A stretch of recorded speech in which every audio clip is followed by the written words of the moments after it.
I picked up the radio. I accidentally contacted my father who died 30 years ago. We both thought the other was a scammer. While we argued, my father accidentally ignited the shoe polish on the table. 30 years later, on the same table, a burn mark suddenly appeared. I was so scared I told the truth immediately, but he suspected I was spying on him. At that moment, I suddenly remembered. My father was a firefighter. Tomorrow he would die in a fire. I quickly told him, never rely on instinct when saving people. Always choose another path. Sure enough, the next day my father heard the alarm. The address on the broadcast matched exactly what I had told him. He felt a wave of unease. He was afraid the fire would take his life, but duty forced him forward. He still rushed into the blaze. He rescued someone. Sure enough, at the exit, there were two paths. One side was engulfed in flames. The other was full of smoke. He didn't hesitate and chose the smoke-filled side, but just a few steps in, he remembered my words.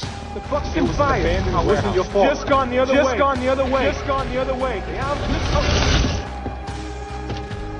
He turned and charged into the fire. In the end, he escaped along the rails. At the bar drinking, suddenly countless new memories flooded my mind. The old ones were still there. I couldn't tell real from fake. I hurried to ask a friend if my father had died in the fire. My friend told me my father died of lung cancer 10 years ago. I felt both sad and excited. I had changed history once. I realized I still had a chance to save him. I rushed home, picked up the radio, urged him to quit smoking. But decades of habit were not easy to change. The next day, he went to the hospital to see my mother. My mother was a nurse. While they talked, she discovered a medical mistake. Luckily, it was stopped in time. Watching my mother work seriously, my father waved and left, but I didn't know. Everything that had just happened had already altered fate. At night, I dreamed of attending a funeral. I woke up in shock. I called my mother immediately, but it was a restaurant that answered to find out the truth. I went to see my girlfriend. She didn't recognize me anymore. At that moment, I finally understood. The past had been rewritten once again.